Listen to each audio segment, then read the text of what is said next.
I need to update the thumbnail. It says Saturday, but the phone number is correct. If you want to call in, really any topics, there's quite a lot to talk about. Lone furry shooters are the new thing. We've been talking about noise to signal in Trutherville and what to do about it. This morning we were talking about mind viruses, and my phone overheated, which surprised me because it's like 48 degrees out, but I was in the sun, and I won't do that again. I need to have some kind of a box with maybe some kind of, I guess maybe one of those coolers where you freeze it overnight. Anyway, today is it only the 19th? Okay, the 19th of November, 2025. Okay, so it's been about a month. A lot has happened, honestly. It feels like 3 months. We've had the Dick Cheney death, 9/11 crash, a lot of stuff building up with the CK thing, and the whole thing's manufactured. It shows you how utterly deceived the masses are, and this includes the truthers. They're so deceived to where they do see this as like an ongoing real story between Candace Owens and her various conspiracy theories and TPUSA trying to counter her conspiracies. No, they're manufacturing these conspiracies. It's just, at this point, it's part of the mass media infrastructure. And I'm noticing more people are picking up on this fact.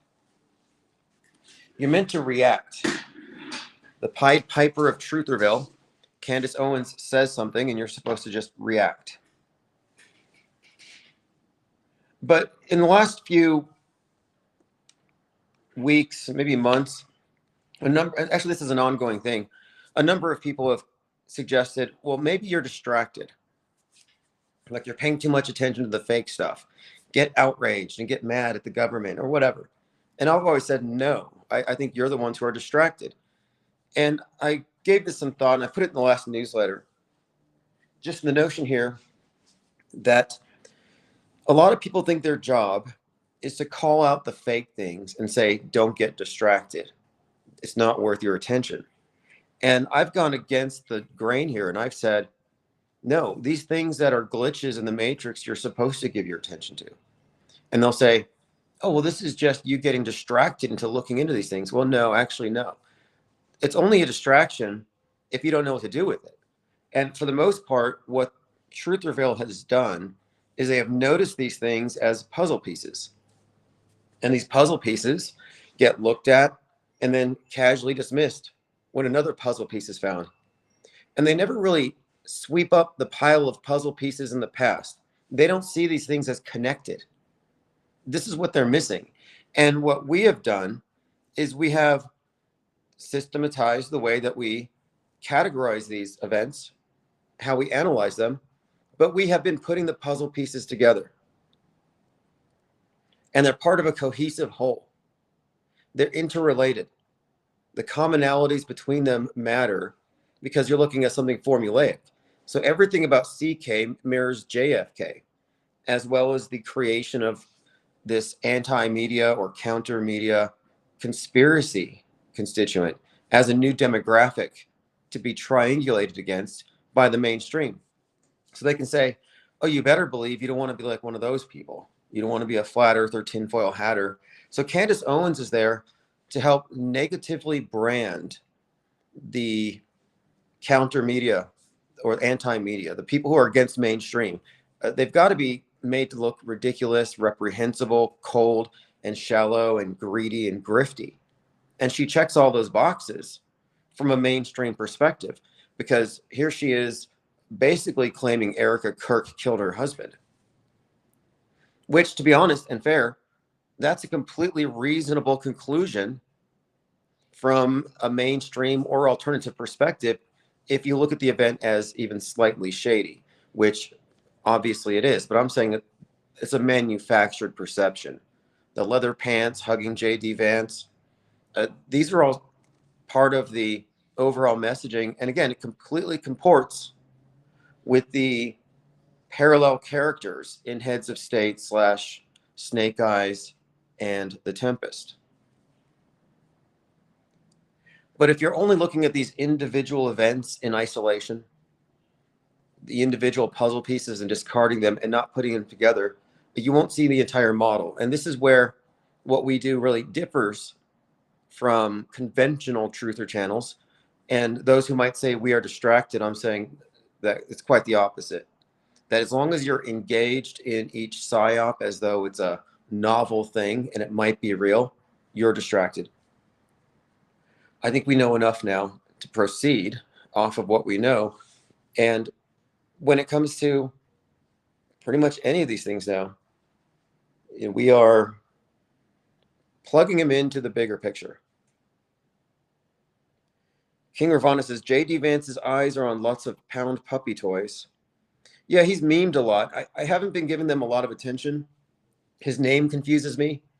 It was like David Bowman, and then it became James something, and then J.D. Vance. David Bowman, by the way, is the main character in 2001 Space Odyssey, the guy who talks to HAL 9000.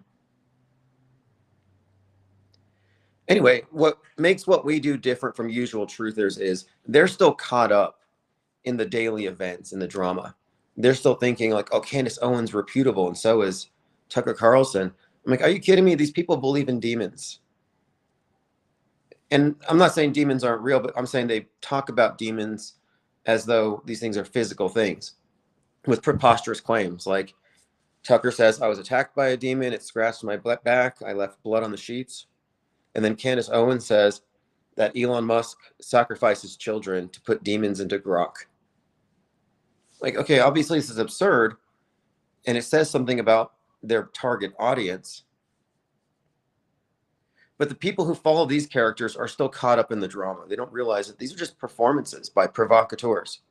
And it's easy to get distracted with politics as well. But what I'm saying is that if we're right about this being the true structure of media and purpose, we're talking about long-term engineering of history itself, implementing a pre-scripted historic narrative. If this is how it really is, and I say it is, but it suggests quite a lot about the role of politics, which isn't really a bad thing. It means it's a waste of your bandwidth, for one, that it's like World Wrestling Entertainment. So that's not bad.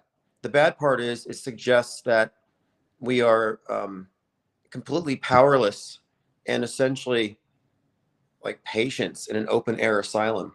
And we're in Westworld, disconnected from the reality of things, achieved solely through worldview warfare. So there's that angle. I'm not blackpilling it, but I'm just pointing out that this has deep implications for the real world versus the worldview that we have. Like Truman Show might not just be a science fiction comedy, but it might actually be what we live in. And this isn't that far-fetched if you've ever studied or been in cults, like on a microcosm, it's the same thing. So I'm just suggesting that we live in a cult of billions, the state church and its worldview. And by the way, Elon Musk was saying today that they're going to be able to eliminate poverty. He said poverty is an engineering problem, but they're going to eliminate it with AI. And that's like just a few years away. So I'm not really pessimistic anymore. Like I'm totally not stressed out, and I should be. If you described where I'd be right now to me 6 months ago, I would have been in panic mode. I wouldn't be here right now. I'd be stocking groceries at Walmart and doing whatever jobs I could just to prevent this outcome. But now I'm looking at it, I'm like, okay, I had a completely different take on things. Like I'm stress free as it is. And I do feel like things are improving. Not that I'm thinking Elon Musk is a savior. I'm just saying it's a truism that there are certain advances that are happening that are only going to make things better. Things aren't getting worse is my point. which goes against the grain in Trutherville, where the sky is falling in so many different ways, where everything's unstable and we're always about to die, and the technocrats are coming to get us, or the AI, or the demons, or the Antifa. Like, how many scenarios have they invented? And that's one of the main differences between the real world and the Truman Show internalizable simulation they hand to you. They give you this operating system, and you put that on, and now you've got all these threats everywhere. And it's not real situational awareness. You know, people think they're just gaining situational awareness by watching the news. No, it's not informing you, it's conforming you. And their entire paradigm is based on superstitions. It's not werewolves and vampires out there at night, but they're similar or analogous threats they invent that are just as much superstitions. The correct term is hyperstition, because we're in a hyper reality, a place where the fiction and the real have been merged. Again, it's very much like a religion or any kind of it's more noticeable in cults when you're talking about a divergent worldview that still overlaps enough with the mainstream that you can coexist, but you see them and you know that they're in a different world. I mean, I've met Moonies and Scientologists and Mormons. I mean, I've met them all.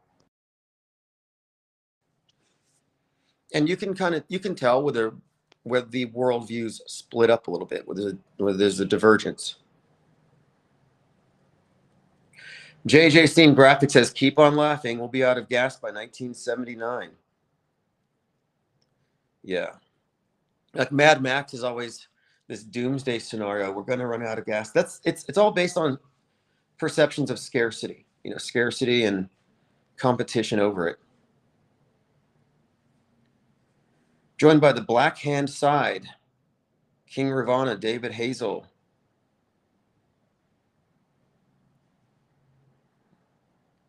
Mark Foley says, now they're trying to push the idea that AI tech is bad for Gaia, uses too many servers. Yeah, I was talking to a person the other day about this.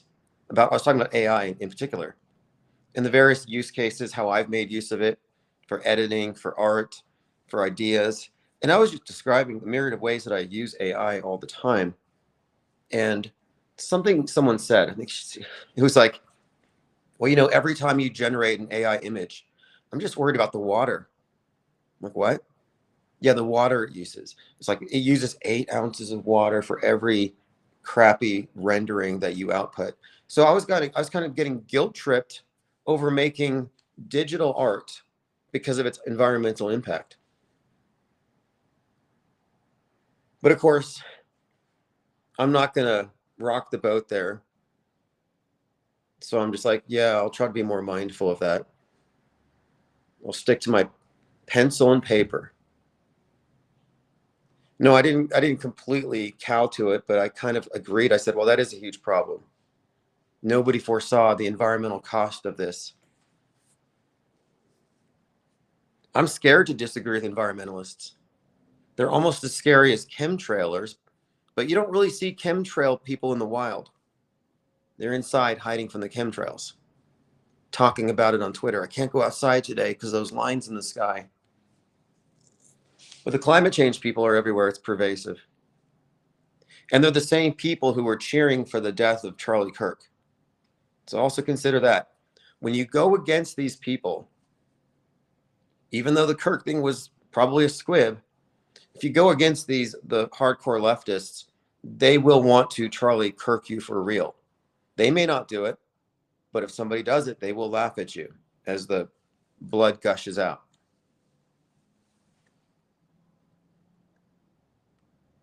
But yes, they said this before also with the idea that AI is bad for Gaia. They said the same thing with Bitcoin. And you know who agreed with them? Elon Musk. He's like saving free speech. Meanwhile, he's completely capitulating to the eco-fascist left. I don't know what you call it. Eco-tyranny, but whatever. He's part of it. And he never, this is another thing too. He gets too much credit. He's like, I got to fight the woke mind virus. And he views his takeover of Twitter, turning it into X, as fighting the woke mind virus. What's deceptive about this is the woke mind virus is kind of a misnomer. There's the woke left mind virus, but there's also a woke right mind virus. And so he kicked one out and opened the doors to the other.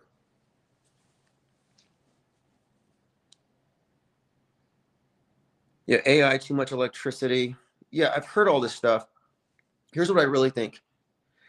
I think if they can, because this is something that's pretty much unlimited. It's opened the doors for a lot of people to engage in, creativity far outside of their skills and abilities. I mean, it's really quite a leveler of many playing fields. And I think what they want to do is lay the groundwork like they did for Twitter. Oh, you can only scroll through 6,000 tweets a day. Remember that? Just wait until they say you can only walk 10,000 steps a day to save Gaia. So I think they're just trying to find a way to get us to pay more taxes to save the planet, basically. I'm just saying it's another scam. Anything they can rate limit and convince you that it needs to be rate limited, they're going to rate limit. I happen to be, when it comes to climate change, I'm something of an accelerationist. It's like if we're going to break the planet, we're going to break it. And the sooner that we test it, the sooner we can find out its weak spots and fix those. Like, let's give it a stress test.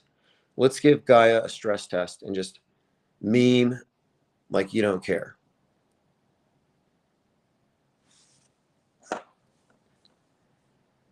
All right, continuing. Now oh yeah, that's right. We were talking about lone furry shooters. So I was looking at this closely because now all these shooters are suddenly furries. And the images that I'm seeing show them with these big wolf heads. And I think this is straight just a reference to the lone wolf shooter, which is sort of a trope, but it's like done in a comical way. So I don't know what's happened. Have we gone from like a horror to a tragic comedy? Like, how has this world changed? But because the script writers, the engineers of our history, they inculcate jokes and irony into this thing all the time. But who saw this coming? I'm also making a point that we need to get rid of the noise. And yesterday I was talking about the calendar people. So here's an example. There's a calendar guy named Joseph Unpronounceable. I don't know what his last name is. I think its gematria value is 274.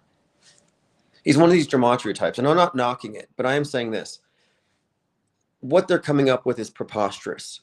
He says Elon Musk was 16,606 days old when he first went to the White House.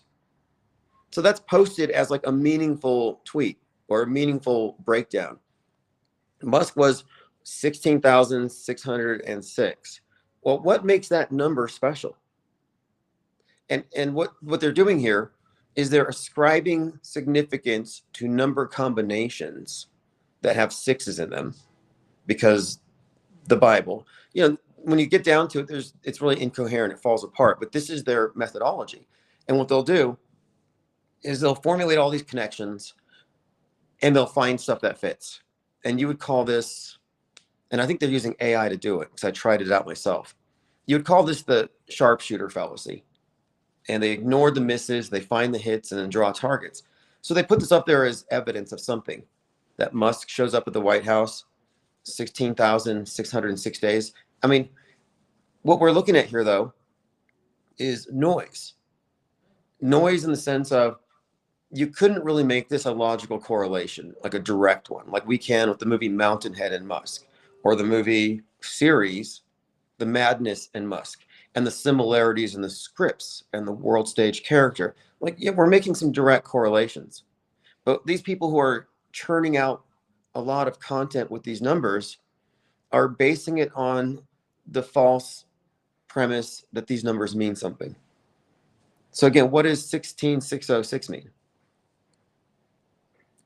But then I've been looking closer at it. I'm thinking, okay, what are their methods? Their methods are using gematria and Kabbalistic numerology. They even have a satanic gematria calculator. I didn't know the Satanists were into this, but what they're doing is they're creating a scenario where it could not possibly have been organized and perpetrated by man. Like it's like unthinkable to imagine that there was a planned meeting that was barely worth a headline 16,606 days before. Like, if you have that much control, why wouldn't you just do 16,666? Like, why would you have any misses at all? But my point of it is, the people who are pointing these things out are adding a lot of noise, and the people looking at these things are wrongfully interpreting these connections, which are real, as meaningful or intentional connections. Now, the reason for pointing this out, however, is that we're in the process here of both quarantining and recruiting. Like, we're reaching into Trutherville for those who are following a lot of these channels that I think are plants. People who should be analyzing the metascript and analyzing psyops critically are falling into the traps of mysticism and confusion. And we're going to dispel that. There's enough fog. We're in the fog of Psywar. People are confused. And I think I made this point yesterday, that there's no excuse for saying, I don't know if it's real or fake. If you're saying that, all you're basically saying is, I'm confused. I can't tell what's real and what's not real. And you can say that. You can have that position. Like, I'm fundamentally confused about reality. Then all you're saying is the media got you. They rendered you incapable of discernment. So now what's your authority? If it's not your own mind, what's the authority that tells you that something is real or not? If you can't take a firm position, it doesn't mean you're open-minded. It means you're afraid of being proven wrong. And to be open-minded is to be open to being wrong. And what I'm saying is that you should be unequivocal about these news events. Either you don't believe it for the following 5 reasons, or you believe it for the following 5 reasons. This ambiguity being passed off as open-mindedness is farcical. So we can move past that as well. And the reason why we want to stand on certainty is that I've noticed a lot of blowback. People are saying, how can you be so certain? I'm like, why are you so uncertain?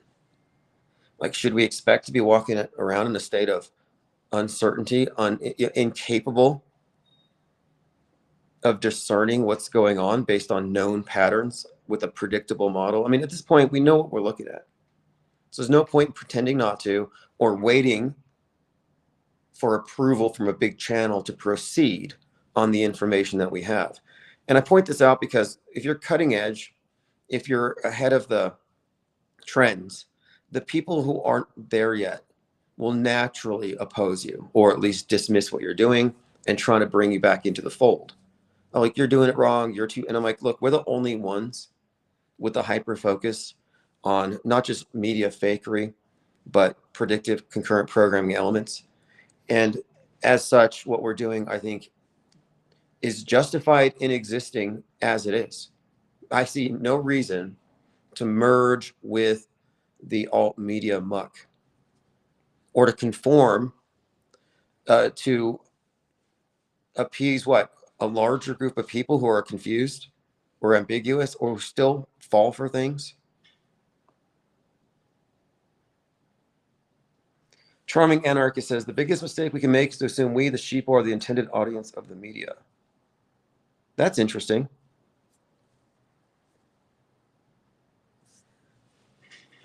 I mean, I think its primary purpose is conforming. It's not like, oh, we got to inform people so they have the best information to make the best, clearest decisions. That's not really the case at all. It's a relationship. It's a power thing. It's like they tell you what's going on, you believe it. It's not really like you can question it without being impugned. The relationship is more like pundit to believer. And the believers are automatically going to trust the pundit. There's no scrutiny. You don't go to church and say, do I trust the priest? No, you go to the church because you like the priest.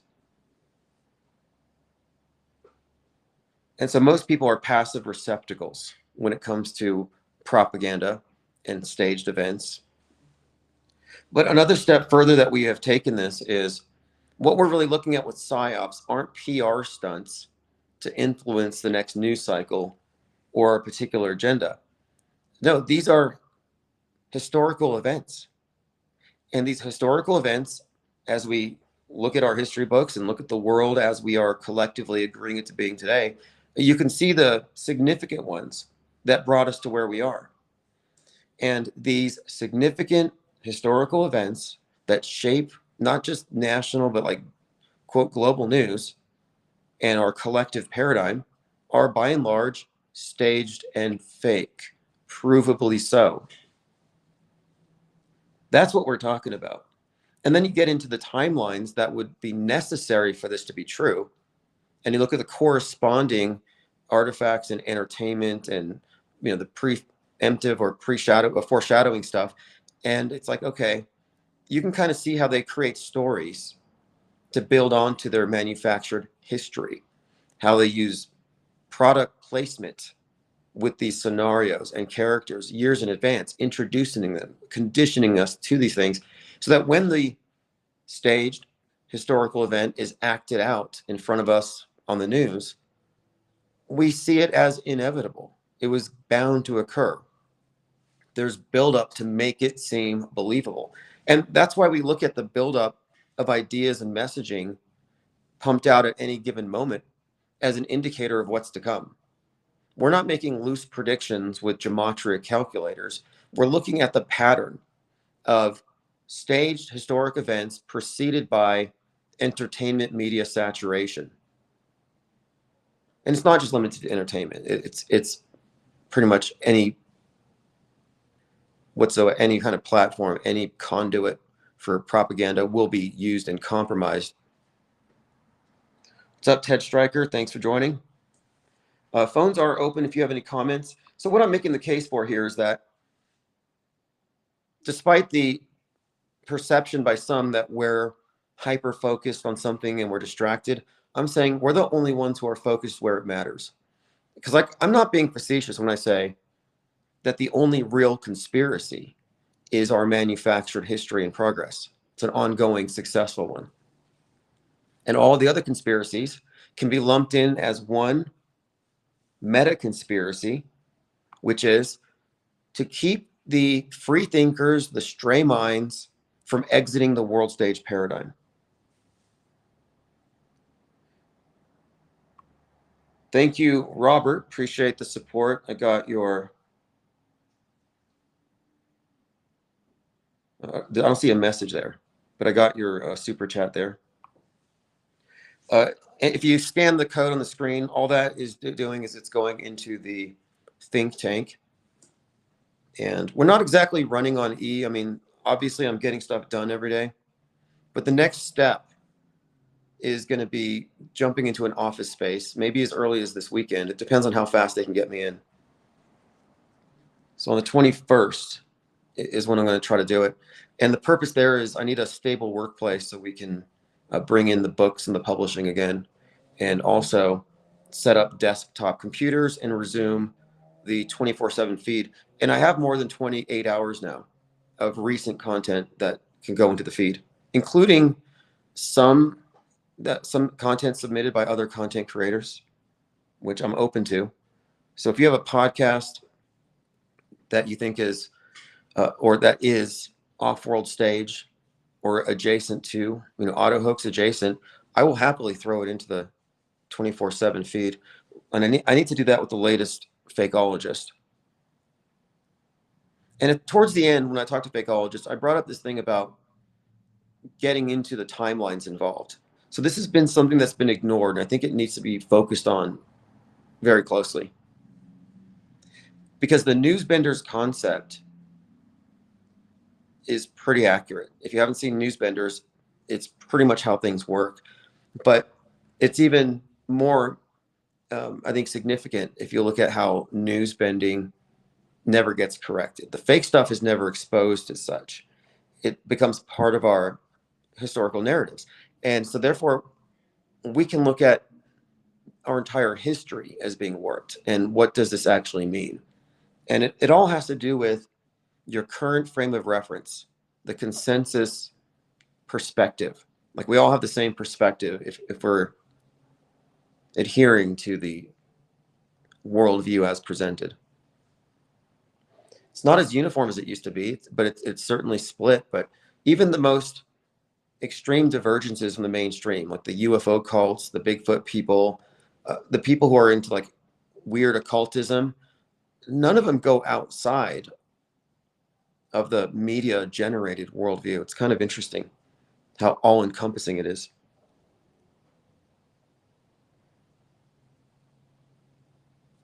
But now I was thinking about this thing with Musk. Musk saying they're going to eliminate poverty. Does anybody else here think that this is achievable in the way he's describing, or do you think he's just selling utopia? Because that seems to be one of their main things, is they sell us on either a doomsday or utopia. Like a few years ago, it was like the world's going to end from global warming in 10 years. We have to get to Mars. We're all going to die. It's like, whoa. And now it's no one's going to have to work in a few years because of AI. It's going to solve all labor shortages. And maybe you can do sports or music if you want to, but there's no reason to. I'm like, what? How did we just go from we're all going to die to we're never going to have to work again? It's going to be paradise. I'm getting whiplash. I guess it's whatever's going to sell. If you don't have a compelling enough vision, you can always just get them mad about the status quo. They're always prodding us. And that seems to be the point of the psyops as well. I mean, it's very effective. I think there were like 600 people. I got to find the article, but there was like 600 people who were facing legal consequences for stuff they said about Charlie Kirk. You know, like people getting kicked out of colleges, losing their jobs, pilots being grounded. It's actually a thing.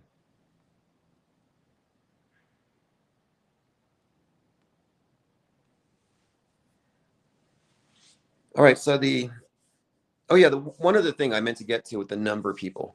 So I'm trying to discern if these are operations and they're creating noise, you know, what is the ultimate agenda? Aside from confusion, aside from giving the government controlled media plausible deniability, what's the point of these number counting channels that offer it as some kind of prophecy, even though they admittedly get it wrong half the time because they forget leap years? What is the purpose of it? Well, I think the purpose is ultimately what they're using, the method. If you're using Kabbalistic gematria numerology calculators to decode the news and fake events, then it automatically presumes the culprit. You're not looking at Norse runes. Oh, it's the people from Valhalla are controlling the media. Just use the Norse runes to decode it. You know, you're not seeing anybody doing anything other than Kabbalistic stuff. Looking at the symbolism in the context of, well, who do you think that the conspiracy theories want you to eventually blame? And the connections are real, but so are the misses. They're only focusing on the connections, and they're only doing it retroactively. They have no predictive capability. It is essentially a waste of time, but I think it's a distraction. And what it does is it adds noise to what we are doing. So what we're doing is not getting lost in the weeds, but we're examining the existing architecture of mass media as it differs from the public perception of it. Like, yeah, guess what? Media is not what you think it is. It's more conforming you than informing you, and always has been. Jason Brain said, I was trying to figure it out myself. I built an online calculator only because Wayne Gretzky reduces down to 9 with almost all ciphers. Wayne Gretzky, the hockey player. Okay, down to 9. Yeah, that's the other thing too, is you can make anything work, and you can make any celebrity's name appear meaningful if you're willing to do the work. And I think AI is making it very easy. It's not even good engagement bait. You know, I'd rather look at AI slop. rather than somebody's gematria slop. And it's not really insightful. So I don't know if it's schizoid or pretentious, or if it's some well-intentioned person who is falling for some mind games. But I get the feeling it's all mind games. But again, the purpose of it, because there are others who do this too, like what's it, Zachary Hubbard, the sports guy, the sports betting guy. Yeah, he's got the language of God, numbers. He can decode it very well. So he's got the divine language, and he can use it for discerning what's happening in the world. So he uses it for gambling. But anyway, gematria gambler Zachary Hubbard uses these things. But ultimately, what it does is it points to the usual suspects by design. I mean, that's why they're doing it.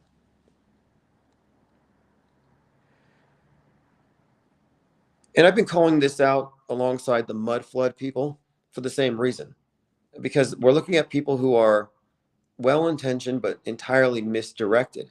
And when I talk about bringing people into the off-world stage, who do you think we are aiming at? We're aiming at those who are seeking, not those who have settled into an ideology and are being spoon-fed. No, we're talking about people who are actively seeking answers. So like, I've never been critical of flat earthers, mud flooders, or whatever. I'm not critical of them. Like, I was disappointed that Jeranism became an anti-flat earther. I'm like, whether or not they're correct is not the point. The point is you have people who are actively seeking because they have a healthy distrust of establishment media. So you have this growing body of skeptics, and maybe they don't start off perfect, but over time they can improve. And if they start off that way, there's no reason to stop. And so I look at the mud flood as redeemables. I think the people who are seeking and are misdirected are the ones who can be redirected. You take away the guardrails, pull them out of the cul-de-sacs. There aren't many places to go if you're aware of media fakery and the phenomenon of predictive concurrent programming. And if it's explained in the right context and it's demystified, I think a lot of people will see sense in what we're putting forth here. And this is the ultimate power grab. The elite prefabricating history and then performing it in front of us. And then it forms our collectively agreed upon worldview. I mean, it's genius in a way. I mean, it's achieved what religions have always aspired to. We live in a global one world religion.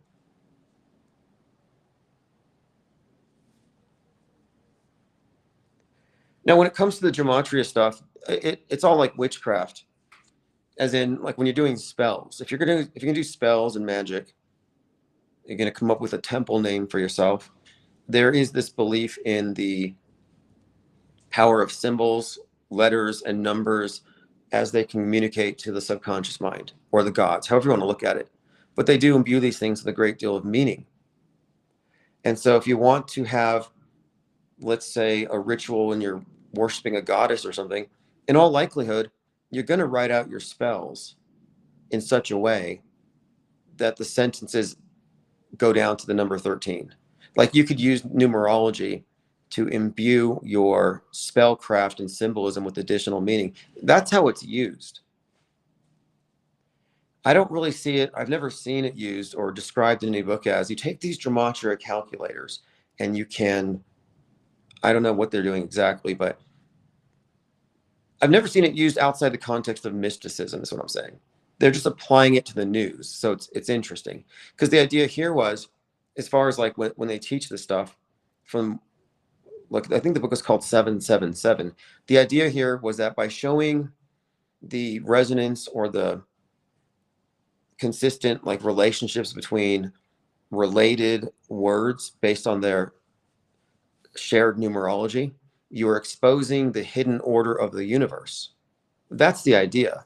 You're showing how the scripture or the various scriptures can relate to one another through numerology. So it was really kind of meant as a form of mysticism. And even then, it's still pretty fallacious.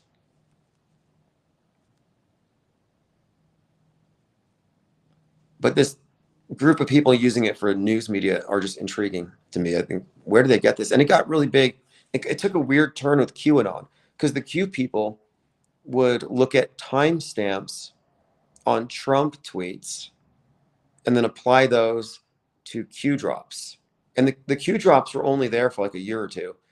And so what they did is they would treat every day as relevant to that day's Q drop. So every Q drop has an anniversary.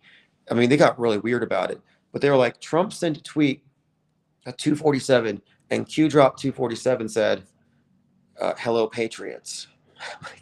And they read all kind. Then they get into the other stuff, the names and the dates, and they decode these things. So it's like they're decoding secret messages from Trump, who's telling them about their war with the deep state. Now that sounds insane, right? Because it's objectively crazy. And I'm looking at that as noise. I saw the whole Q thing as noise.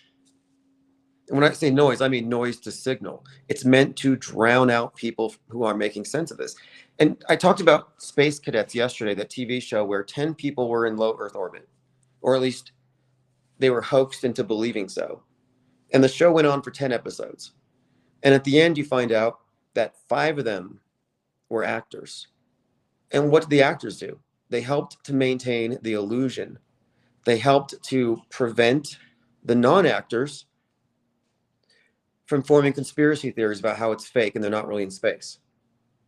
So you can look at the actors as noise generators, as creating a lot of noise in order to disrupt the people from possibly figuring something out. Jason Brain says it's all reactive, decoding past events through flukes and numbers. I do see it as a confusion. Yeah, it's 100% a confusion. And again, it's a distraction. And it's a distraction from an objective analysis here. Like we can look at the facts and the same facts and not introduce any of these other components. Like when it comes to predictive and concurrent programming, we have actually standards here. We have certain criteria.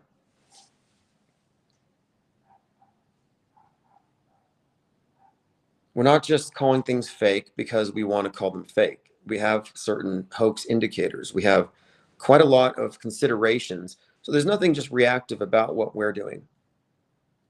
And what you'll see coming up as we get closer to the Super Bowl is these accounts are always huge.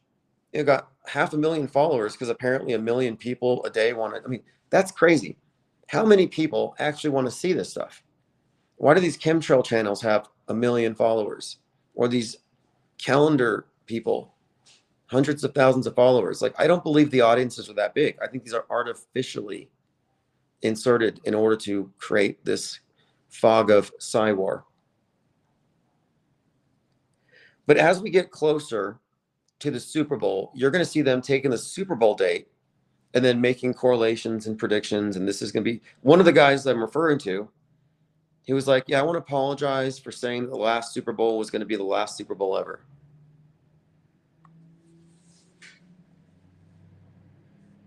Five says, it's just people noticing real patterns without a context to plug it into.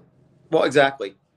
But what I see as problematic is, I'm looking across the street and I almost saw another T-bone. There's right across the street from me, nobody gets that stop sign. And I think it's because the mulberry trees block it. And I almost saw another accident. There was one the other night. Now, the thing is, you can retroactively create a pattern by selectively choosing things, but it's very arbitrary and highly subjective.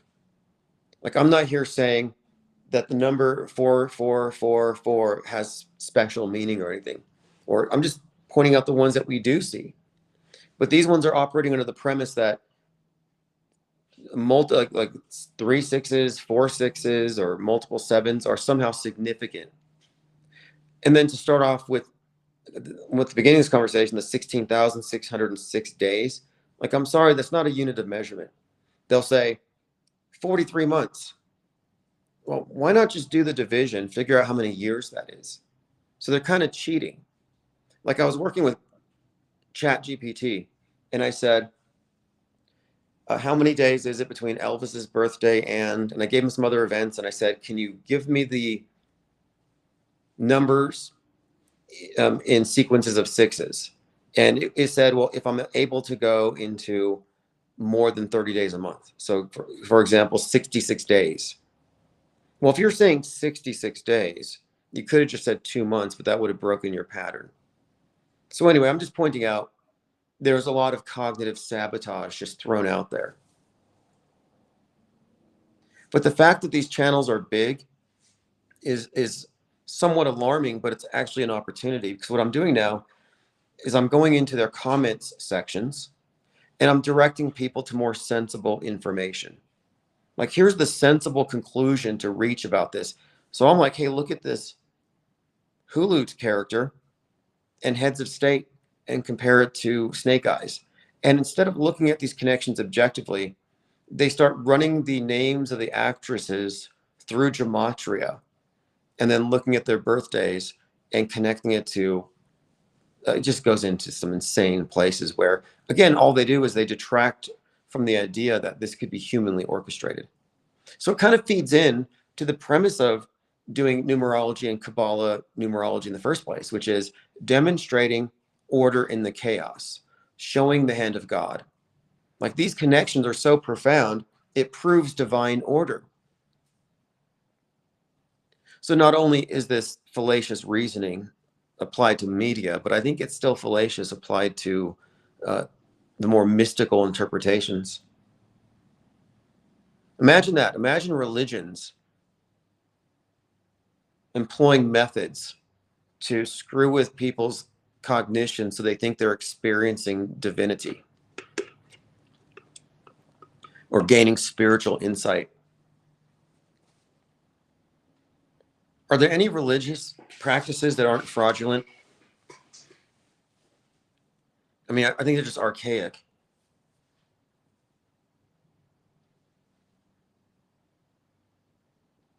All right, moving on. I've become very skeptical of late of the claims of religions in general. And I think that the main religion to look at is the mainstream, but I'm paying attention to similarities and templates. Like, if we look at some of these characters, like we did the other day on Trump or Musk, as composites, well, you create these composites for a reason, and it's not new. If you look at composite gods, and there's so many great examples of a god that's actually an amalgamation of previous gods. They merge them together in order to consolidate power. This is an ongoing thing. And I think this is what we've seen with media itself, this consolidation of power by consolidating worldviews across wider and wider areas. So everybody's coming from different backgrounds, different histories, etc. But news gives us a commonly agreed upon history. And I think that's the real purpose of it. It's the unifier. This is what puts us all into a universal worldview. Our shared belief in the news as objectively real. It puts us on the same sheet. But sometimes I question, does it matter? Like, if we really get to the bottom of it, is it necessarily bad? Like, does anyone here think that it could be for the sole purpose of maintaining peace through mind war? Like, maybe it's necessary. Is it actually barbaric, outmoded, unfair? Or is this the best of all possible worlds? Charming Anarchist says, popular science is the new universal religion.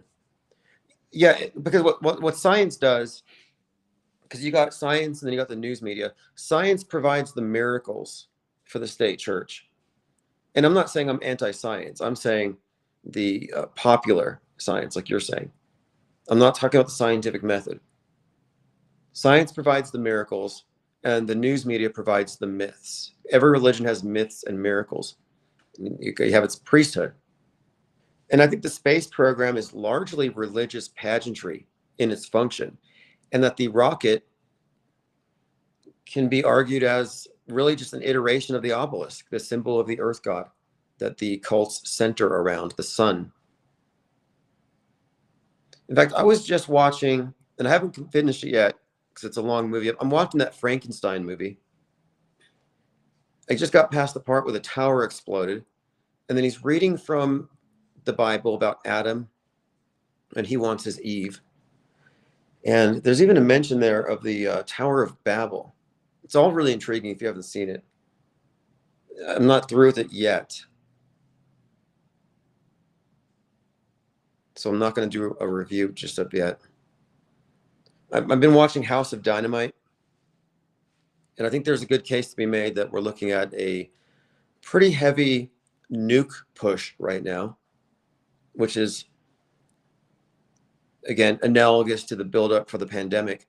And so I do have one prediction, because I don't think it's an if.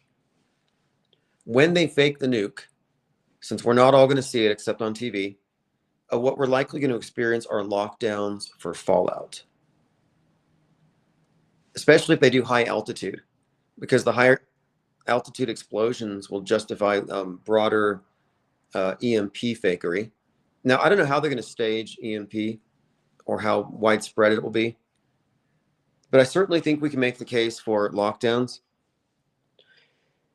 And I think it's going to fit the predictable pattern that the pro-media, leftist leaning will all go into quarantine, and the right-winger MAGA types will go run around saying it's fine. And we'll have this big problem. But it won't be like last time where if you're media, you're essential and you can still travel. They might even enforce it. There was a movie about this with Nicolas Cage. It's called The Humanity Bureau. I think it came out in 2017. And the premise is post-nuke, everybody's locked down, and the equipment that you would need to determine how bad the radiation levels are considered contraband. So you don't get a Geiger counter. You just trust the media that it's not safe to go out. Well, somebody gets one and he finds out that they're all locked down under false pretenses because there's no threat, but nobody's able to measure it. Kind of funny. Imagine that. Imagine locking down a global population under a false pretense. Linda Curtis says, I think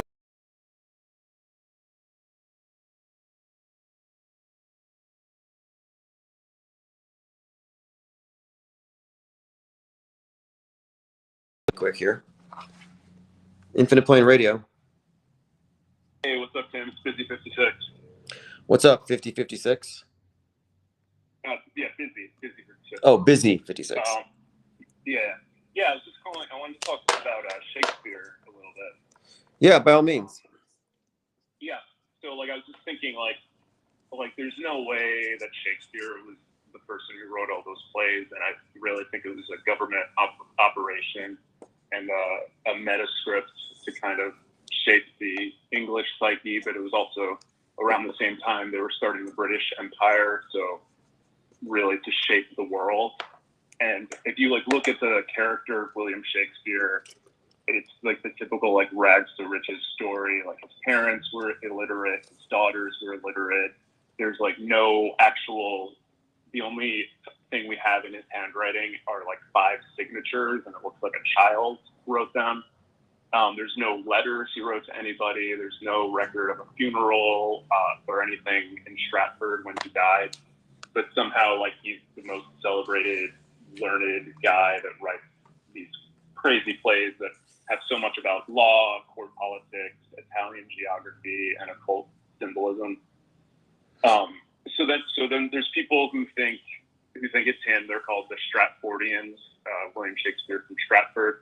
And then there's people who call themselves the Oxfordians because they think Edward de Vere, the 17th Earl of Oxford, who was a spy, a nobleman, and a poet, and lived the life that Shakespeare wrote about. You have shipwrecks, secret marriages, court scandals, exile. Some people think he wrote it. Some people think Francis Bacon wrote it. They're called the Baconians. Francis Bacon was very influential. He was a philosopher, statesman, intelligence operative, and he was really into scientism and as well as colonialism. And then you have Amelia Bassano.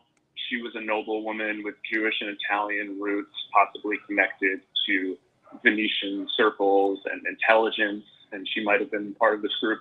So I think it's like a big chance that it's like a writing group that wrote Shakespeare, kind of like a writing group of these aristocrats and okay, now, spies. so this is intriguing because what I've been describing here is that we have our real organic history that happens, and then we have the historic events planned in advance that are implemented and essentially imposed on our timeline.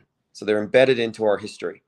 So we're looking at the proactive creating of history, and this would require a bunch of plays, a collection of them. It would require a bunch of writers and the ability to execute these things in theater, which is in front of the news. So like the idea here that there is except for all intents and purposes, a cabal of writers conscripted by governments for the purpose of establishing narrative frameworks and putting them into the public. Well, I think it would make a lot of sense through plays, but now through news.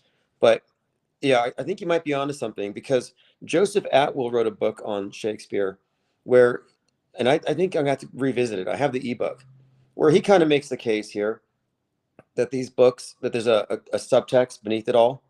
And he's the one who wrote Caesar's Messiah, suggesting that the power elite will create myths to get the public on the same sheet. And I think that might be something of an analogous set of myths for all intents and purposes, or stories. Yeah, I actually have both of his books, and he's the one who pointed to let me know, like, in all this alchemy that's in Shakespeare. So, like, in Romeo and Juliet, in the beginning, Romeo says, "I have a soul of lead." And then at the end, when him and Juliet kill themselves and are dead, Romeo's father calls the two dead lovers a golden statue. So Romeo is turned from lead into gold throughout the course of the play. Okay. And and you have that in King Lear. Also, Edmund the Bastard calls himself the base bastard, and he wants to basically inherit his father's wealth and turn himself into legitimate, so kind of base to gold again. And then in Othello, like, he's kind of like the moon, and he strangles his wife Desdemona. And they even have Othello being the Moor, so being black, and Desdemona is white. So it's very much the eclipse that ends in destruction, kind of like the Rosicrucian Masonic symbolism there as well. Interesting. Yeah, I can definitely see that. And this is like the kind of occult subtext that we even see in movies. Like, for example, Vanilla Sky, it's got Tom Cruise, but he's 33-year-old David Ames. And he dies, and then he has a 3-day funeral, and then he wakes up. And who wakes him up but Penelope Cruz? She's the character who plays Sophia. And in the Gnostic myth, Sophia has some great significance. But if you follow it, you actually see that it's essentially like Christ Magdalene, or God and Goddess. And they encode these movies with these subtexts all the time. So you can kind of tell that there seems to be some kind of indication that not only are we looking at our scripted media having propaganda elements, but you can kind of see the fingerprints of these mystery schools or secret societies putting their marks on it and their myths. Right. Yeah, and then with Shakespeare, it's like all the history plays are basically nationalism, like flattering the Tudors and like inventing this glorious English past.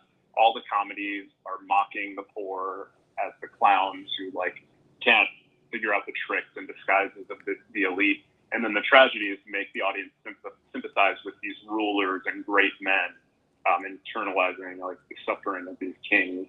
Oh, interesting. Universal. Yeah. Because right now it's all no kings, and it's like I was talking about this the other day.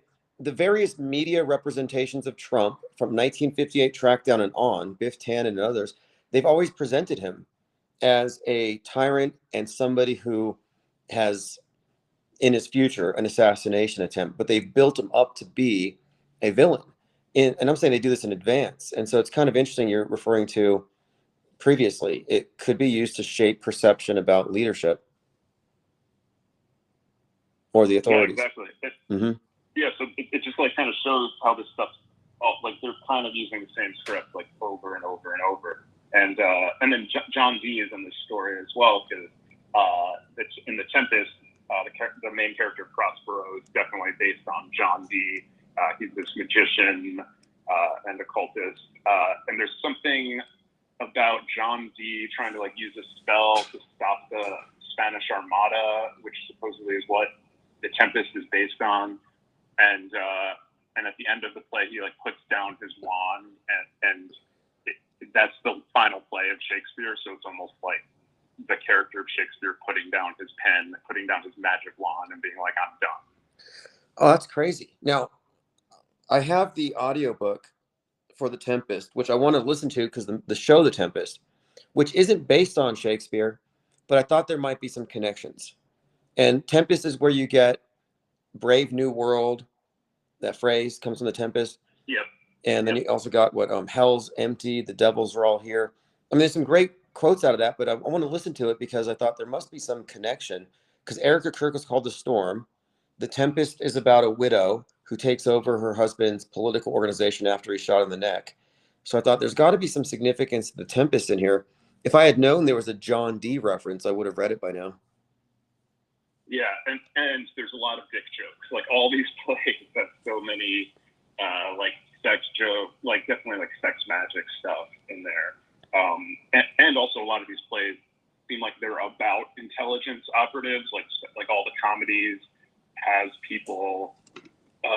There's all these like overhearings, everyone's being spied on and falling in love through like these deliberate misinformation campaigns in the comedies. There's a lot of cross-dressing as well, and there's like, which is kind of interesting because supposedly all men were in these plays, and like younger boys played the women in Shakespeare's time.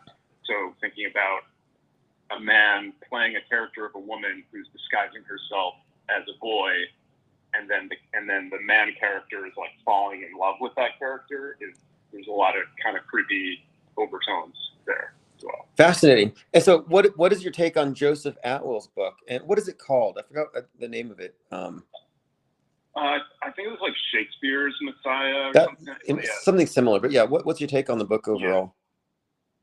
Yeah. I mean, I'll be honest, I didn't finish it, but like I read around. I think there's a lot of really good stuff in there, like Romeo's Soul of Lead and everything. Because what was his thesis on Caesar's Messiah? That it was created. Do you remember? Yeah, with Caesar's Messiah, what he said was, in order to win over a large segment of, I guess, Jews to worship Caesar, they gave them a Messiah for their scriptures. Since they didn't believe in idols, they gave it to him in print. And so he suggested that Caesar essentially commissioned the Gospels to be written and had them. And I think he even claims that it was written by. He even has the names of those he thinks might have been involved in it. But he essentially says that these were myths created to unify the empire under the rule of Caesar by giving them a god that basically tells them to render unto Caesar, and this god replaces your old worldview, and now you should unite. So that's kind of what he's suggesting, is that the religion was planted there and then backdated to make it look like prophecies were being fulfilled, and that it was written in a way to fulfill prophecies as well. Right. Yeah, and he kind of says a similar thing with Shakespeare, which I definitely think Shakespeare was created almost as a religion, and even today, like there's people who like Shakespeare is their religion. Like I went to acting school and I had a Shakespeare professor, and like at the mention of Shakespeare not having written the plays, like he absolutely goes berserk. And people take like pilgrimages to his house, Shakespeare's house at Stratford upon Avon and stuff, and have these like religious experiences. Fascinating. Oh, it was Josephus. In Joseph Atwell's book, he suggested that was Josephus who wrote War of the Jews, basically wrote the Gospels or was commissioned to write them. That's what his contention was. Anyway, it's a fascinating take on it. And that's one of the things that got me looking at this idea of meta-scripting history, writing history in advance and presenting the events on the world stage in such a way that it becomes part of the accepted history so that you could fulfill prophecies. You can create the utopia in media and then lead people to it. And it seems like a foregone conclusion. So I kind of think that this is template, the creation of myths by the state for the purposes of mass manipulation. But today's myths we're getting through movies, we're getting through plays, not just the traditional religions. Right. Oh, I just looked up my notes, and yeah, so I wrote down that Titus tricked in Caesar's Messiah. His take was like Titus tricks the Jews into worshiping Jesus, and then he said that Shakespeare would then fool the Gentiles into worshiping Shakespeare. So it's kind of like, oh, okay, like them get it. Like, so he thinks of Amelia Bassano, who was Jewish, is possibly one of the big manuscriptors, and you know, the Jews, like he's saying, wanted to fool the Gentiles into worshiping Shakespeare because they got fooled into worshiping Jesus. interesting premise. Well, all the worlds are a stage, all the world's a stage, as you like it, and then Globe Theater. These are concepts that we've kind of pulled into our discussion of mass media because I think these are things that can be taken quite literally.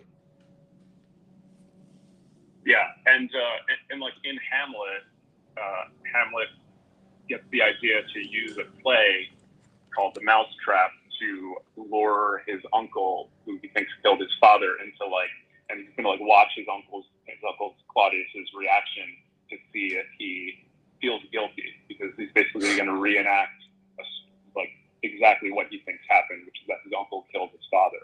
So he's like, oh, the play's the thing wherein I'll catch the conscience of the king thing, that, which is interesting. Like, I'm going to use media to fuck with my uncle so that he feels guilty, and then I'll know that he really is the guilty one. Clever. Yeah, well, I certainly think that Joseph Atwell's books are worth looking at, worth considering. He also put out a pretty good series of videos, podcasts, and in one of his ones that I listened to recently, he was talking about Catcher in the Rye and the subtext in that book, and that one shows up in all kinds of assassins' hands. So it's like this interesting prop, a world stage prop.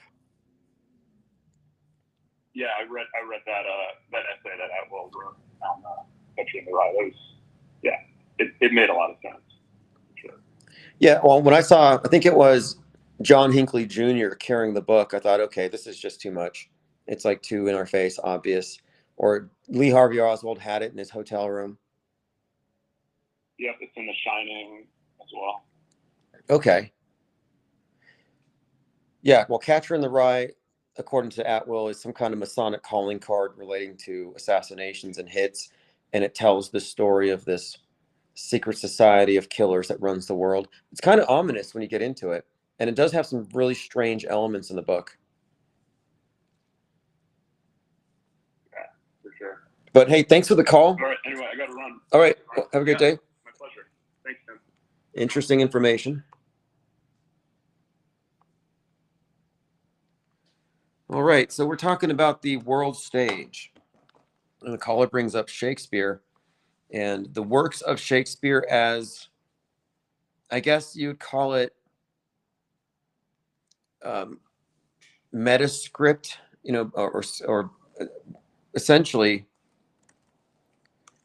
it's content, you know, like psyop reinforcement, the movies. These things are all used to help put ideas out there.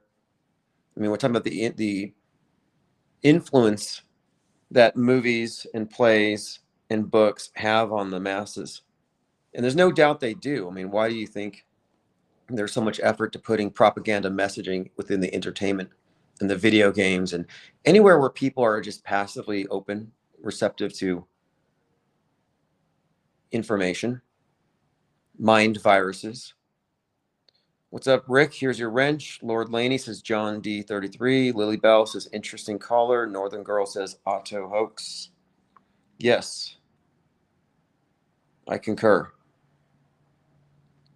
Yeah, I got to read The Tempest now. I might have glossed over it in high school or something, but I think it might have some significance because when we're looking at staged events, you'll see that they borrow from many different sources.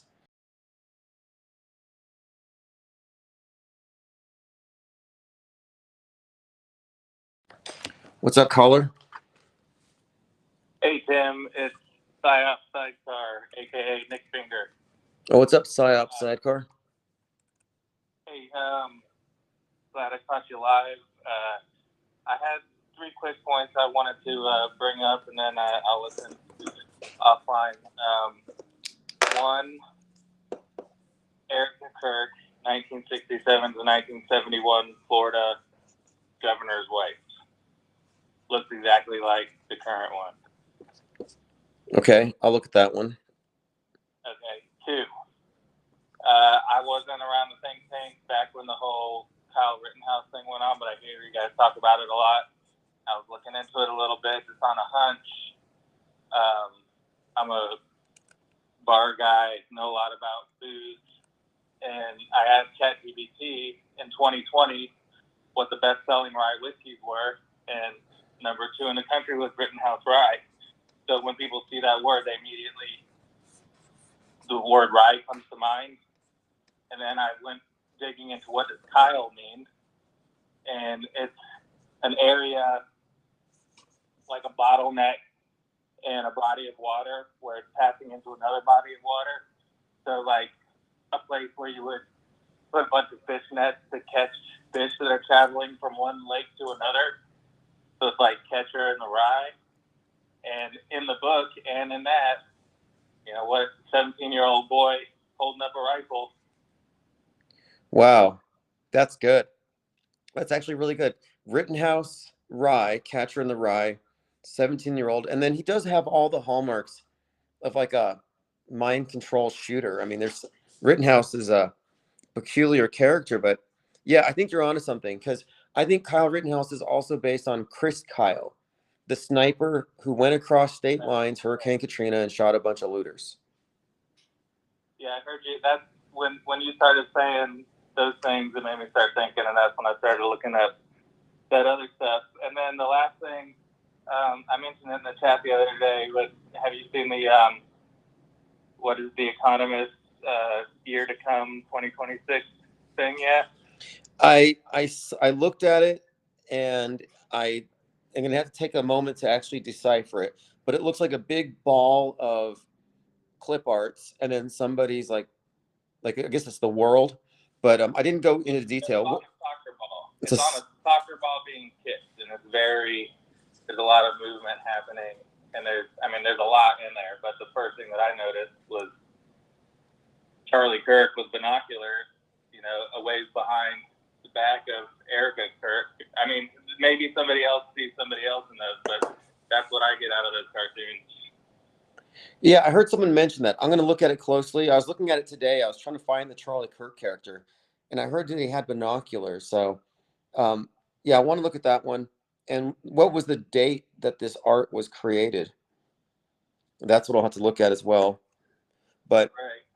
But anyway, great comments here with the Kyle Rittenhouse thing and the beer. I mean, that's typical for what we see. And I'm going to look at this Erica Kirk really quick from 1967 to 71, Florida governor, first lady, or governor's wife. I'll take a look. Yeah, I mean it's crazy, and like they got married like just a couple days before he went into office. Like he was a single guy when he ran, and then like all of a sudden, and she's German born,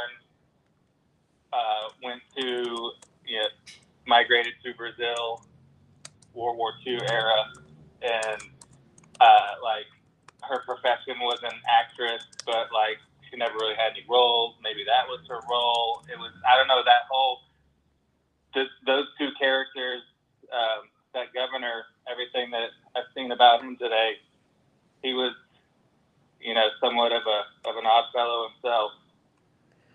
Yeah, I'm looking at it. I'm looking at her. So we're talking about, wow, this to me, she just died 2 years ago at the age of 88. Erica, spelled with a K. I mean, spelled with a K, it's like, okay. Erica Matfield Kirk. Madam X. They called her Madam X. She was the wife of the 36th governor of Florida. And if you look at her, it does look like Erica Kirk has been modeled off of her, this Madam X. Very interesting. Yeah, I thought you'd get a kick out of that. All right, I'm going to continue listening. All right, thanks for the call. All right, I'm gonna look at this more in detail here, but we are looking at what appears to be like a template for Erica Kirk, Madam X, governor's wife. Very interesting. There may be something to this with all the talk of Erica Kirk as VP under J.D. Vance, which are, planted narratives. Yeah, it's unfortunate that there's a triple K. Erica Creech has a K in her name. She says it's a German name.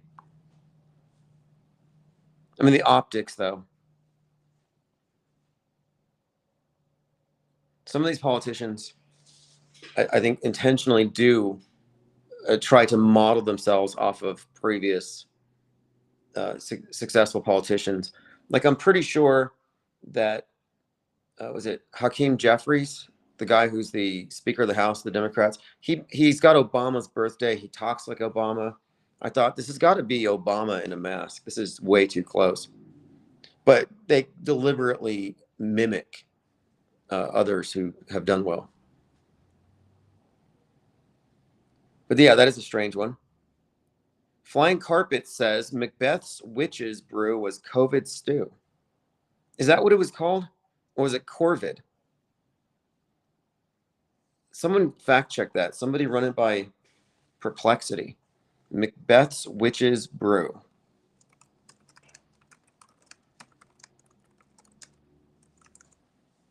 And there's a bit of a Macbeth subtext in the JFK assassination. Lizard legs, owl wings. Okay, I'm looking at it here, and 3 Scottish witches in Shakespeare's Macbeth were cooking up brew made up of the eye of a newt, frog, bat tongue.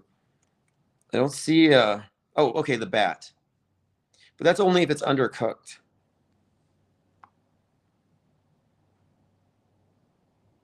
By the way, there's a blog post that came out by someone you may have heard of. And actually, I was going to talk about bats, by the way. There's this influencer. His name is Tatum. And he put out an article today on his Substack about how the account of one of the guys who was there at CK's assassination debunks all the conspiracy theories. And I listened to the guy's account, and it's just brought this conversation back up. But they're trying to shame conspiracy theorists like they used to with school shootings. Like, don't call it fake, or don't question the official narrative. It's offensive to do so. So I'm seeing a lot of pushback against the Candace Owens conspiracy theorizing. But supposedly this guy's account of things would explain anomalies that people claim they've seen. I listened to it. I wasn't moved. He fake cried, or really cried, depending. What's up, Tunex? Thank you for joining. But anyway, he's like this. And this is this guy's blog post. He said here, I got the title of it. The interview that should end every conspiracy about Charlie Kirk's death. So I responded and I said, Charlie Kirk's not dead. I'm going to see how many people like that and how many people say shame on you. People get crazy about it too. Like, how dare you say that's not true? I hope you get shot in the neck. They really get like that. Well, not these people, but the wrestling fans. They're pretty vitriolic. I was like, Psycho Stu is a crisis actor, and Reggie Jackson wasn't really punching him. And when I said that in Sean Strickland, the MMA guy, I said it in his Twitter video, and I got hundreds of just hateful comments. And some of them were pretty much death threats. Like, how about I come to your house, knock you out with a body slam, and punch you in the face 23 times? I'm like, what? Because I said that's fake? Since it's fake, and you want to do it to me for real. But I looked into that one because if you're not familiar with the story, Raja Jackson, son of Rampage Jackson, goes into a wrestling match and he body slams Psycho Stu, who's then knocked unconscious, and he gets punched in the face 23 times. That's the official story. Well, if you count it, there's less than 11 punches that actually connect. He misses. And so I'm saying, how does a trained fighter miss a stationary target right in front of him? It's because the angle of his punches were like swinging dramatically.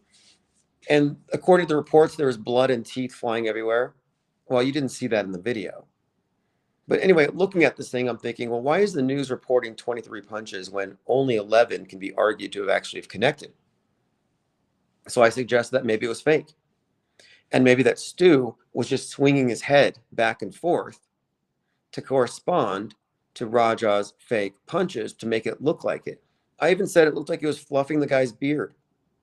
Like the beard was puffing up. So if you look at it closely, you'll see what I mean. But wrestling fans could not look at the slow motion video.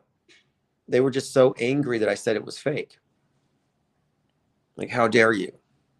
I'm like, so you admit that wrestling's fake, everything else is fake, but this particular move is real because they said so?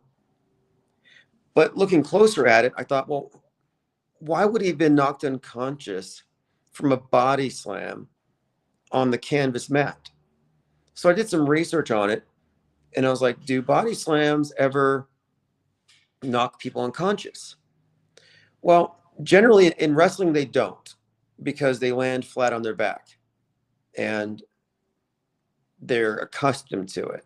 However, in WWE, there are numerous famous examples of wrestlers pretending to be knocked out from the body slam. It's a gimmick, always has been.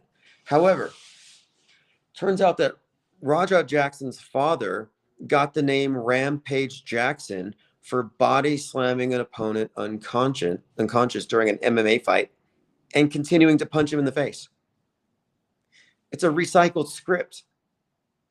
Now, I looked at the video of his father, and that was not a regular wrestling body slam. That was a guy getting slammed on the back of his head.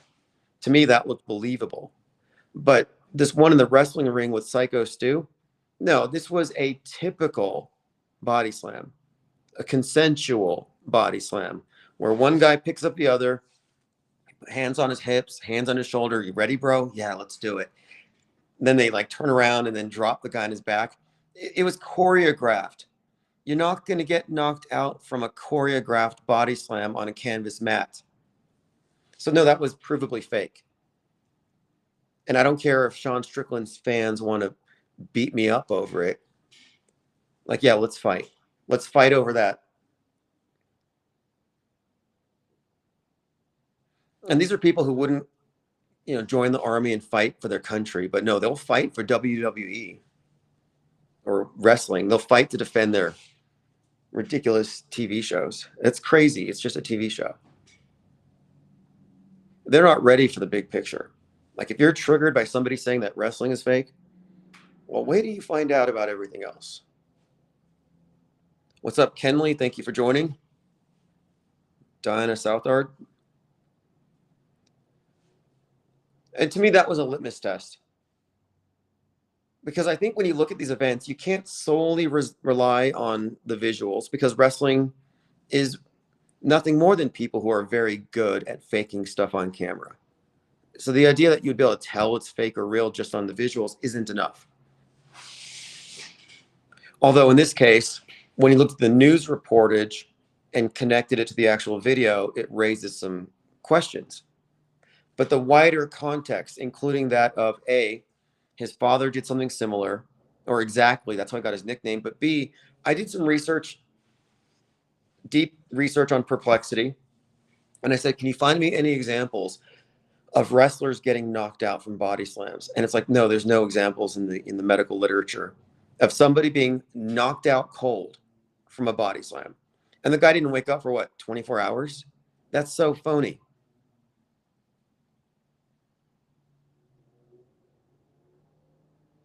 Andrea says, in World Wrestling, aren't they literally fighting over an oversized, bedazzled belt? Yeah, they are. It's just big. It is a oversized, bedazzled belt, big status symbol.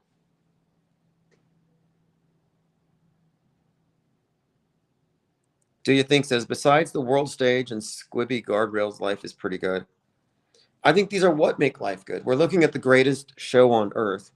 Like, I don't feel like the bread and circuses are necessarily oppressive. It might be necessary, like speed limits.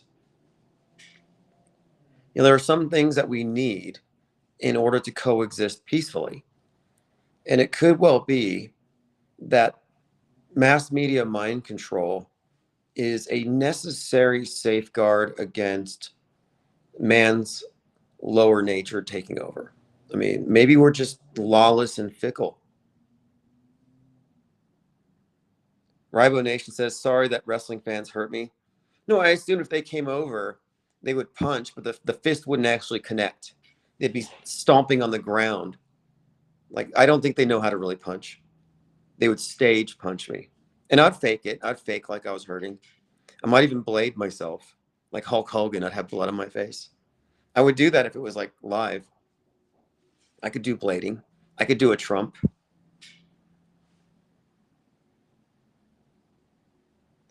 Busy56 says, Mozart is pushed as a genius so much with Amadeus now making new TV show of Amadeus.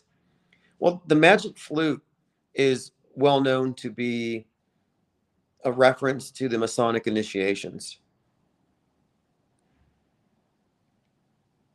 Well-known reference. Ribo's, again, and look, it's not me that, like, I wasn't hurt by wrestling fans.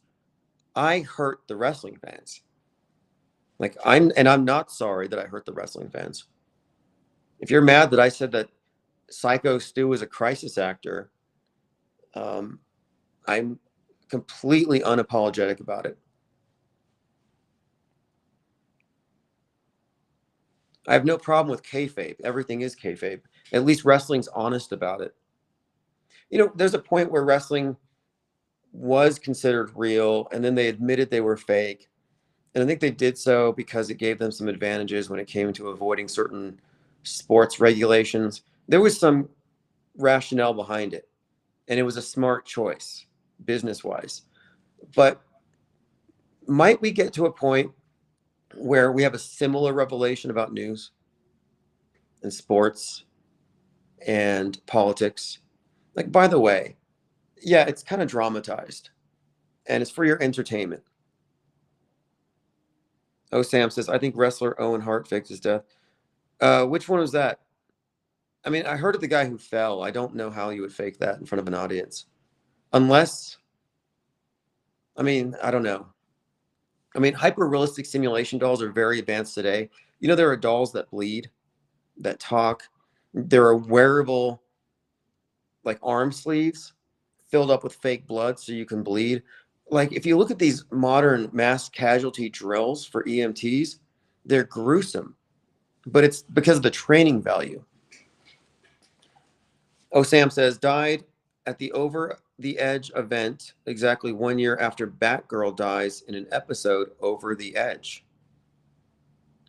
Yeah, I rarely talked about that one because there's no real footage of it.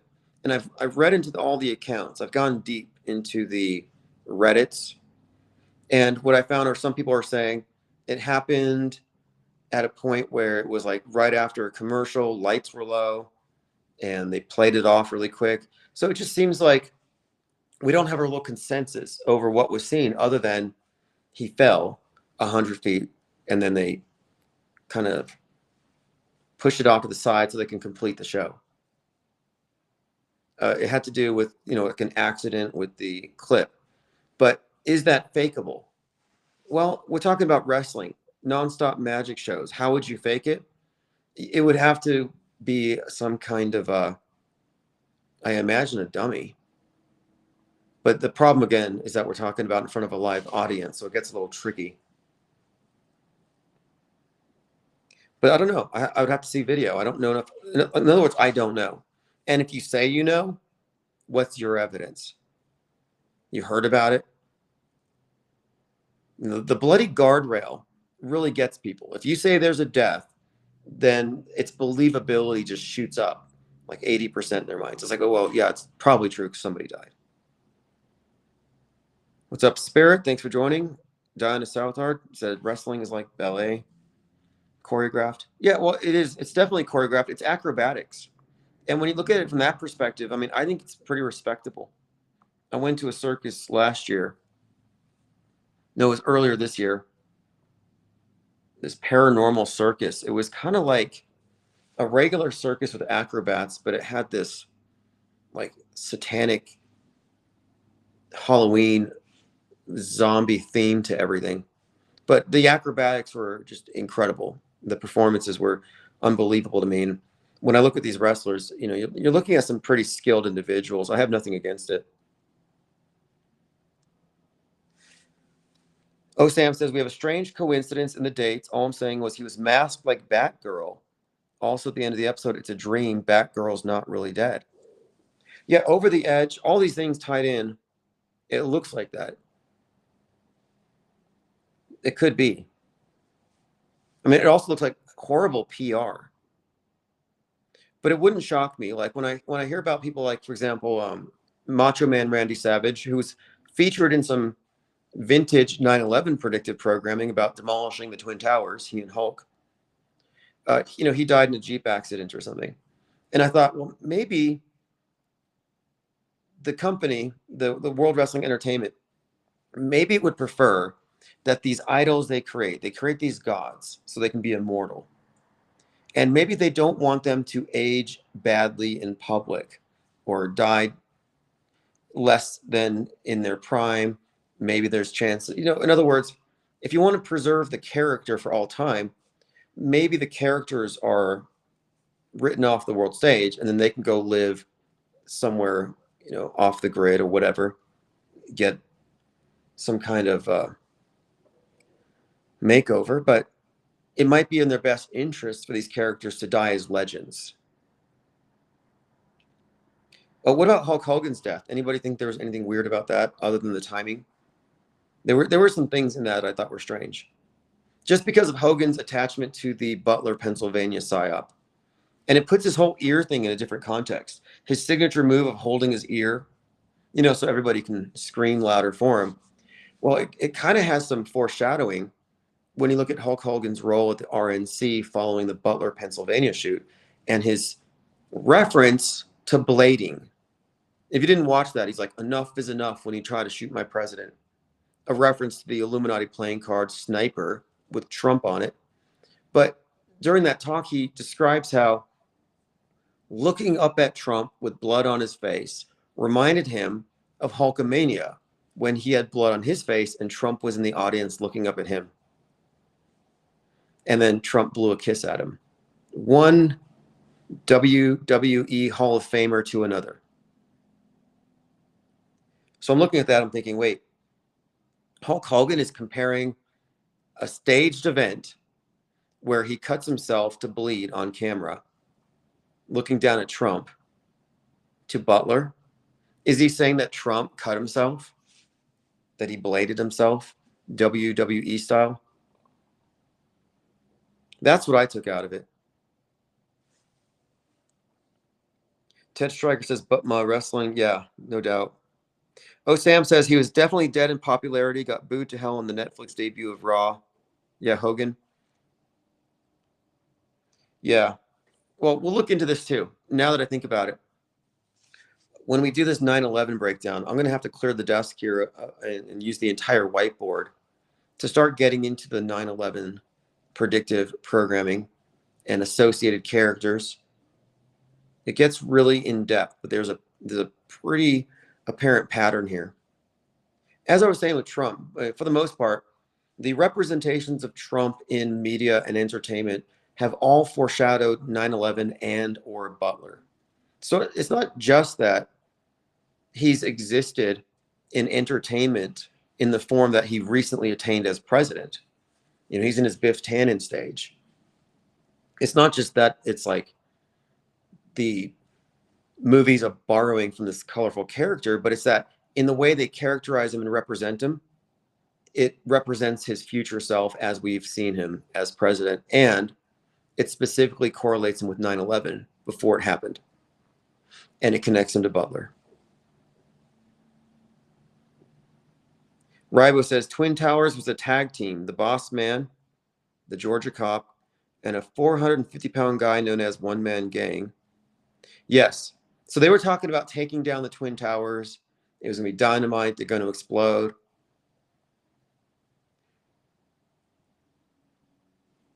But that's the way this kind of works. You know, you look at these things, we're taking things that it's like, are we taking it out of context? Well, no, not really. We're looking at product placement and the target demographics for the incoming PSYOP are rendered suggestible to it with a lot of the entertainment content they've consumed. It's like conditioning. They're built up to it. And the reason why is that the events that we're being prepared for are historically significant events that they need you to just accept as real. Busy 56 says, from Shakespeare to WWE to Frankenstein to reality TV, the Metascript sure covers the gamut. Yep. You could even call it meta-scripture. I was thinking about how scripture and religions, and we're talking about like scribes of the gods, the authors of our world, the creators of our world. It's similar to Sutter Kane. If you think about In the Mouth of Madness, his role. So In the Mouth of Madness, John Carpenter, another must-watch movie. We will have to add it to our list. But it's about this author whose work becomes so popular. He's like a Stephen King type.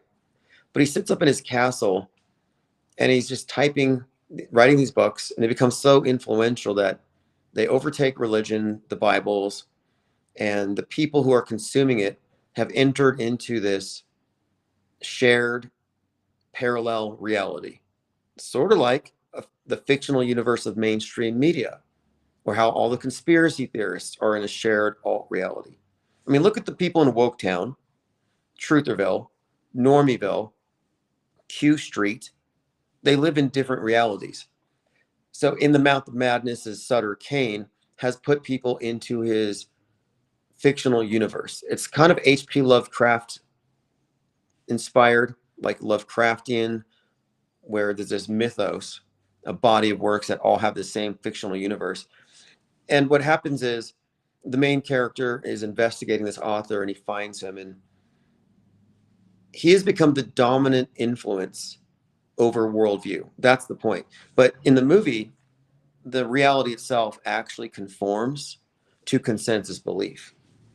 So it's not just that we've internalized illusions, but they become externalized and the world goes insane. And supernatural elements become real. So it's a horror movie about reality inverting or altering to reflect what people are reading. But what's kind of revealing at the end of the book is that in order to protect himself from the world gone insane, he isolates himself in an insane asylum. He commits himself. He voluntarily commits himself. And that's where you hear the story as he describes how he meets this author. And the author in the castle is on a typewriter sitting in front of this wall that has a crack in it. And behind that is just pure chaos. So it's kind of similar to the Bible, where you have the chaos, the void, and then the word, and then God, creates, speaks, let there be light. Only this is like Sutter Kane is taking creative control over reality. But at the end of the movie, he exits the insane asylum and he's walking around and he goes into a movie theater and he sits down and now he's watching a movie of his own life, and then he starts laughing and losing his mind because he realizes he was in a movie the whole time. I think that's the revelation. And this is John Carpenter, They Live. So obviously he's a meta-scripter. He fully understands the role of media, and it is almost like aliens have taken over and put us into a massive illusion. Oh, Sam says, wild that Linda McMahon was Secretary of Education. Yeah, I think it only makes sense, honestly.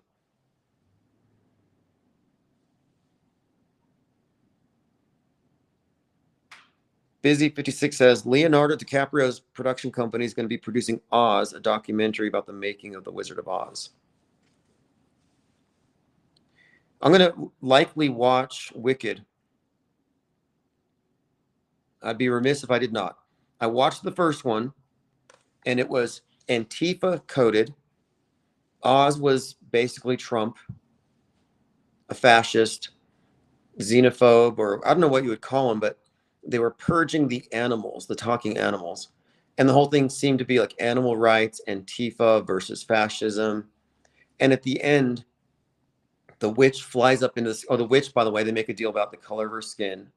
So it definitely has these elements that it's a very woke leaning Antifa film. And at the end, the witch goes up into the sky, lightning and everything, like electromagnetic pulse. She EMPs Oz, the Emerald City. So the Emerald City goes blackout, goes dark. And I thought that's intriguing because Seattle is the Emerald City. So it seemed like some foreshadowing. And the movie ends at the blackout abruptly. That was part one. So part two comes out in a few days. And I may have to go see it for research purposes. If you want to contribute to the popcorn that I can throw at the screen or consume, depending on the quality of the film, there's a scannable code right there in the middle. Kevin Morgan says 28 years later, the Bone Temple 2026 new movie.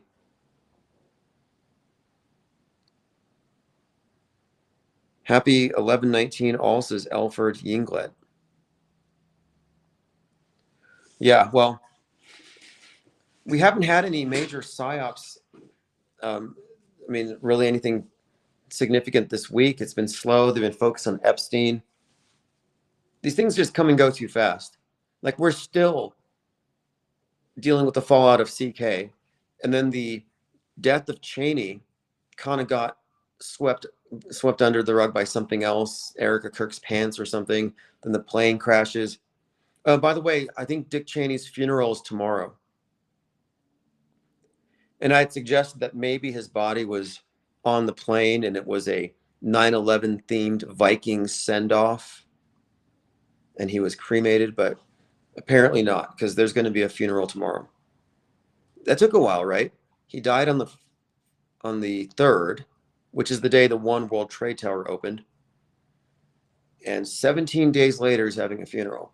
Unlike Charlie Kirk, who died, and then they had a coffin ready to display the next day so J.D. Vance could write it on 9/11 and make a big PR stunt about it. Like, that's a pretty quick turnaround from assassination to autopsy to embalming to delivery to the service. I mean, that's pretty quick.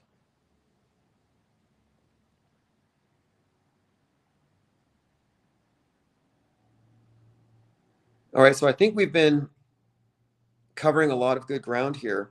So just to reiterate, Erica Kirk, governor's wife, Florida, 1967 to 71, known as Madam X, appears to be the template for Erica Kirk.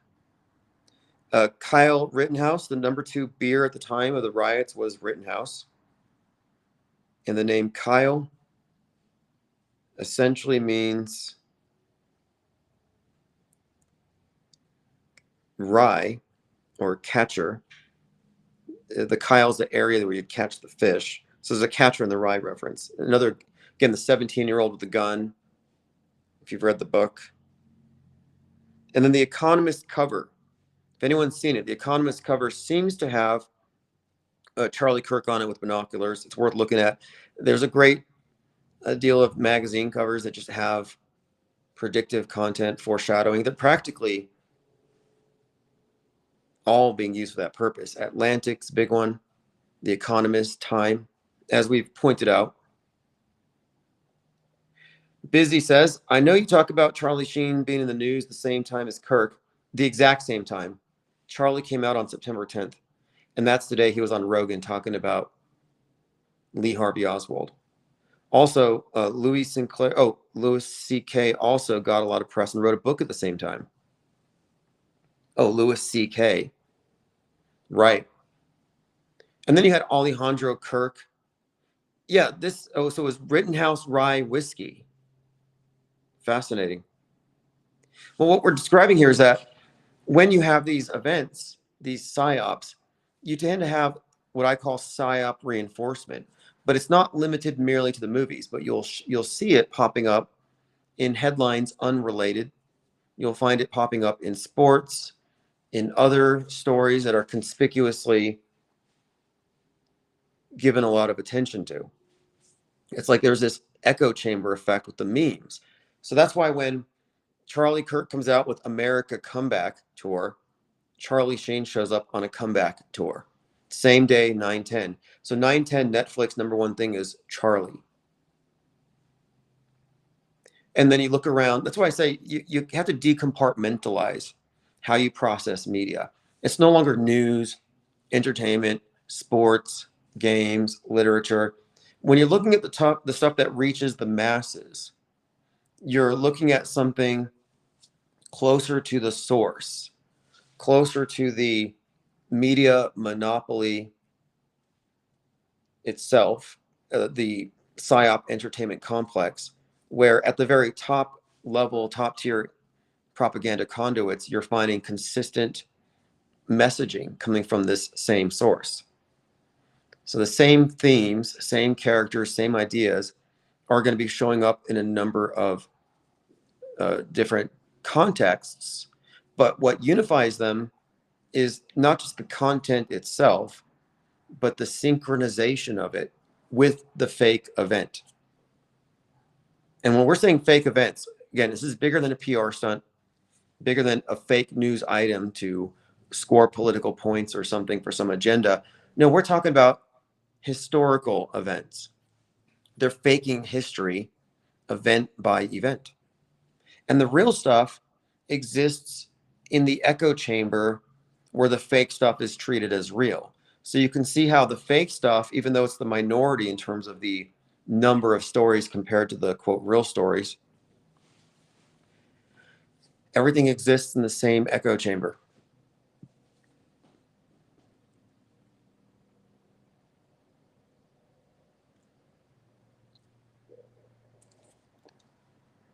So no, I don't think the Charlie Sheen thing is a coincidence. And then if you watch the Joe Rogan, again, #1 podcast, they're talking about not just JFK and Lee Harvey Oswald and the advent of the conspiracy theorist, which again, this is all being given a reboot.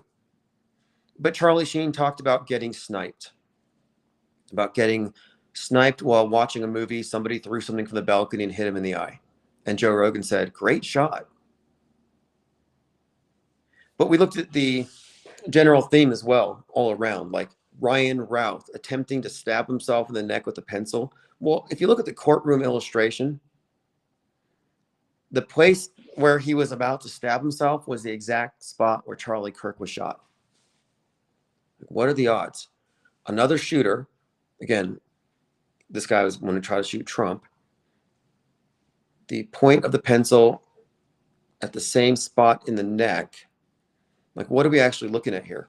We're looking at concerted messaging, or Americana, where somebody gets shot in the neck. Well, the title of the show, Americana, and that very specific place in the neck certainly correlates with Kirk, TPUSA, America Comeback, MAGA. It all refers to Americana, a nostalgic view of America, traditional values, etc., and then shooting that in the neck.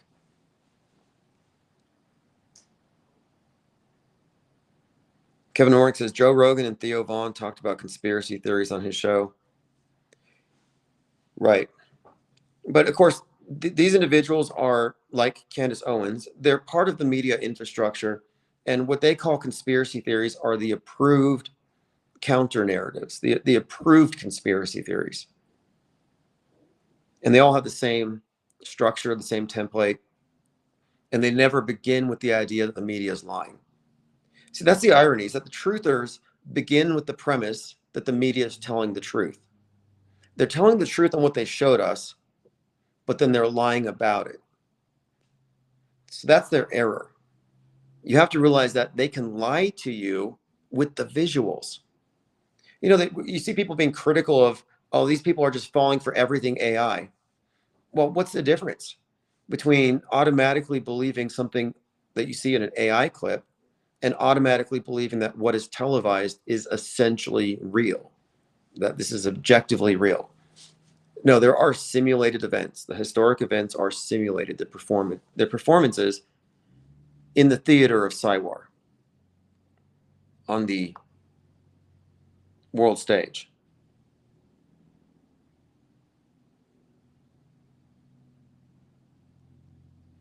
So at the beginning, we were talking about noise and distractions, and how we're the only ones who aren't distracted. And this is, I mean, mark my words on this. This is the only worthy conspiracy that we should be talking about. No one is talking about this because this shatters the world stage. You can't have utter belief in the world stage as presented and also have this other perspective, which is the major historic events that steer our collective worldview are not only staged, but by all indications, they're decades in the planning. And that should be a hard reset on your worldview and how seriously you take a lot of these things. Alfred says, just saw Roofman. There's a reference to the storm in relation to the butterfly effect in his relationship. Guy falls in love with a woman who looks like Erica. Yeah, the storm thing is a consistent one. So if you go back to Snake Eyes, Hurricane Jezebel, they call it the storm. They say, call it a storm, because they didn't want to scare away people from going to the boxing match. Tyler, the executioner, Charlie Kirkland killed, shot in the neck, and September. It said September 19th. It looked like 10th, but regardless, the consistent elements in all these movies have storm, very specific shot in the neck, and the name Tyler consistently brought up in all of these, and of course the Kirk name. I mean, even Vice President Kirk in Heads of State that just came out, she gets shot in the neck, and the actress is the one who was next to Charlie Kirkland when he was shot in the neck in Snake Eyes. I mean, if you really look at these connections we're making, these aren't cherry picked. It's not selectivity bias. It's just like, for example, someone said, oh, look, there's a VP Kirk in this movie that just came out. Well, I didn't even watch the movie. And then someone else watched it and they said, oh, she also gets shot in the neck. Oh, that's significant. And then someone else is like, by the way, it's the same actress who was next to Charlie Kirkland when he dies. So we have one hit, and you look closer and there are multiple others connected to it. So in other words, our model has some level of predictability here. Tominoid says, Day of the Jackal, 2024, Charles Calthrop, billionaire tech entrepreneur activist who became the Jackal's target, directed by Brian Kirk. Now, I haven't seen it. The Jackal's Target. I'll take a look. And someone showed me a picture of a book by James Rowland where a politician's giving a speech and the bullet whizzes by his ear.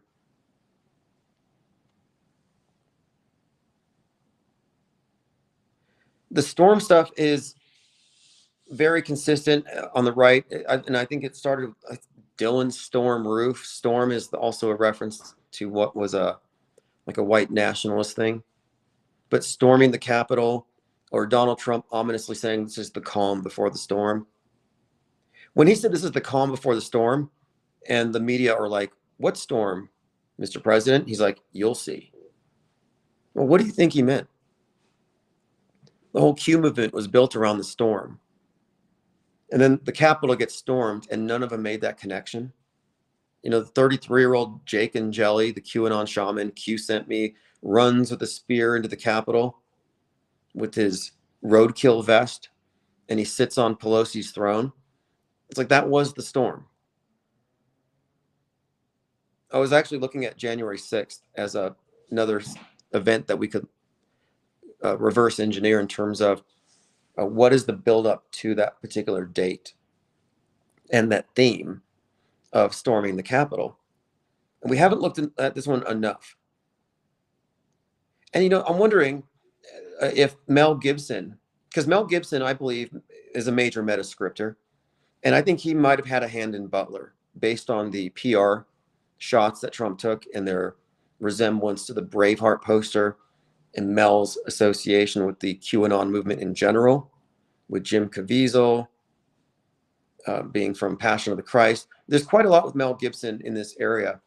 But I even think that you can look at the freedom shirt worn by Charlie getting shot in the neck as maybe a reference to Braveheart as well. Trump was called Braveheart by the New York Post when he shows up in Butler 84 days after the event. And again, the fist raised, the flag behind him, the flagpole, it aligns with the Mel Gibson movie, Braveheart. But in Braveheart, there were scenes with large numbers of people fighting it out on the battlefield, you know, swords and spears and arrows. And it's just like medieval warfare. And I was thinking, if anybody could have had a hand in directing January 6th, it would have been Mel Gibson. There was a lot of Braveheart there with the patriots and the flagpoles, very dramatic, fighting in a big mass. Because that was a staged riot, if you didn't know. It was staged. The people who were there at the Ellipse were 45 minutes away by foot from the Capitol, and they were still listening to Trump speak when the riots had already started. But anyway, if I had to guess, but I've been looking into it, and the 1/6 thing, January 6th, 1/6, seems to even show up in Waco, where the raid that preceded the incineration was over 1.6 million rounds. And so I've been looking into this.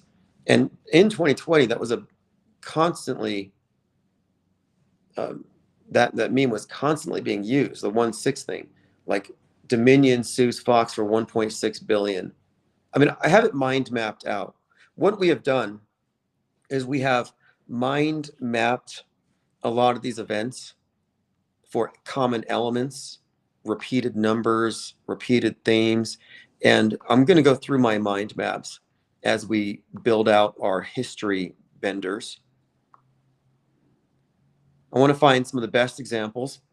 I want to mind map it out into a format to where I could take a 30-minute talk to a newbie and explain our premise for suggesting that major historic events are A, staged, and B, planned decades in advance, which leads to C, the implications. And that's the part that I don't think anybody wants to deal with, because it's kind of a buzzkill to say that you have no real power in politics, it's just a steam valve, that all the major events of your life have been largely fictitious. I mean, politics isn't fake. There's real stuff. Obviously, it's local, but the big historic events are the things I'm talking about, and they do impact everything else because it's a closed informational system. So in other words, we're describing what seems to be sort of a soft totalitarianism at best. I mean, there might be a darker element to it, but at a minimum, it's not black-pilled. You know, we're still looking at people stuck behind the bloody guardrails who can't get past the idea that deaths are being faked in these events. But once you get past that and you can recognize the theater of Psy-War for what it is, it alleviates a lot of the stress and fear, doom and gloom that a lot of people take for granted. If you haven't read it, go to ips.monster. There's a link for Handbook for the Recently Deprogrammed, A Skeptic's Guide to the Theater of Psy-War. I have to deliver some art. I've been using Facebook Marketplace to sell my art. It's also on eBay, but that's one of the things I'm doing at the moment. to fund everything. And it looks like I actually have made some progress with eBay. I have bidders and watchers on all of my paintings. You can go to timosmond.art if you're interested, but I'm actually looking for more eBay sales than local. But what I'm doing is I'm listing these things locally, and if somebody shows interest, I'll go over there and save myself some packaging materials and labels and stuff, and just deliver it in person. Meet up in a Starbucks or something. So I'm going to go make an art delivery. It's like Uber Art. But we'll continue this conversation in Discord. There's a lot of research in there I'm still poring over, and I'm publishing articles now regularly, again, as I should have been doing anyway. So I want to say thanks to all of you subscribers at the timosmond.substack. So what I do there, as opposed to the other Substack where I mostly send out archives and notifications, over there I go into a bit more detail, and I have articles, Autohoaxology 101, but I go into more detail here, like predictive programming as evidence of scripted history, Erica Kirk Heads of State Connections Part 2, and so on. Tons of articles here. I'll put a link in the chat if you haven't been there. And the books that I put out, like for example, the handbook for the recently deprogrammed, a lot of the ideas that went into it were preserved by putting them into blogs, because we have a lot of ideas. We have a lot of viewpoints, and we discuss these things relentlessly. So I like to put our ideas down in the blogs, and then every 6 months or a year, I'll go through the blogs and see if there's enough there for a publication. Speaking of which, I have a series of publications in development called Meta Scripted, where I will be going character by character and doing the breakdowns. That's one of the reasons for these whiteboards. All this stuff is going to go into print.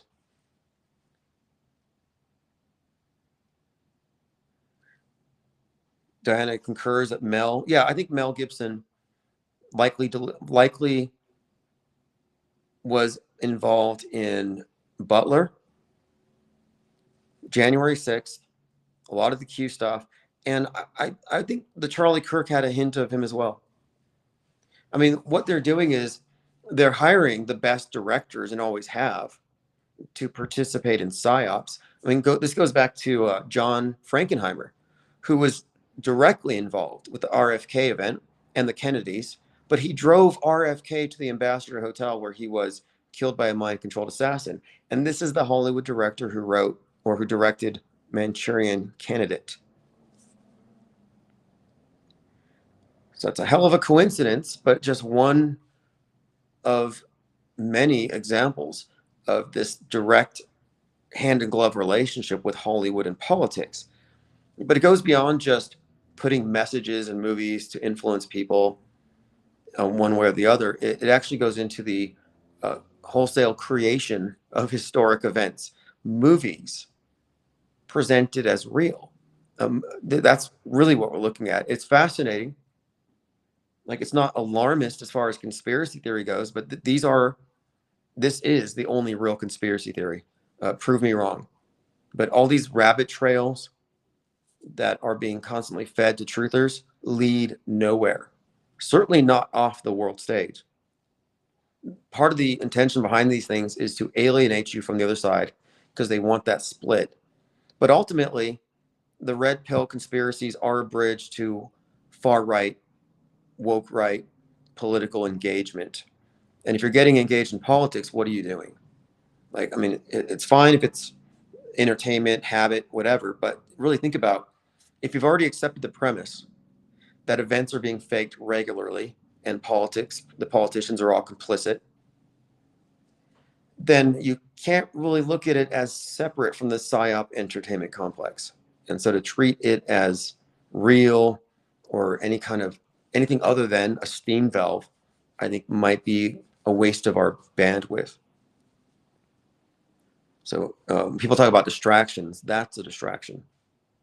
And again, you're welcome to, I'm not telling people what to do. Like, if you want to participate in politics and religions and stuff, that's all on you.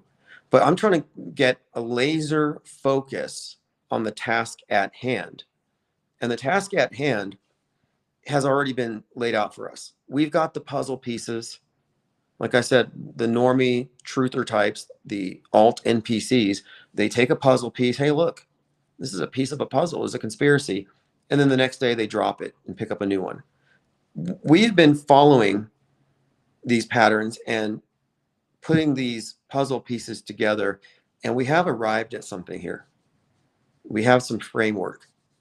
So now we're just getting into the details, getting into the weeds. And I want to amplify our efforts by bringing more people into the conversation, because there's people with time and resources and energy who are, stuck in the mud floods or busy with gematria calculators and other forms of mystification of what should be rational parsing of the facts. All right, I'll see you all in Discord. If you go to ips.monster, I put links. All the relevant links are there. If you're not in the Discord server, you're missing out on cutting edge research. And again, we're maintaining a focus. Our only rule there is no mainstream media advocacy, not even to be devil's advocate, because we're the devil's advocate. You're the media advocate if you're devil's advocating against the off-world stage perspective. Because again, we're confronting a closed informational system. And if your perspective originates from in there, your output's very predictable. In other words, it's programmed. You've got NPCs and alt NPCs. And by NPCs, I mean people who are going with the program who have effectively become extras in a video game, extras in a simulation. Diana says, we live in the one world order. Exactly. It's already here. It's not coming. Bad news or good news, depends on how you look at it. I'm very optimistic. And again, Pope Elon says that AI is going to make our lives easier and we're not going to have to work after a few more iterations of ChatGPT. So that's nice. Again, it went from we're all going to die because global warming, and if you don't get in my rocket ship to Mars by 2030, humanity will go extinct.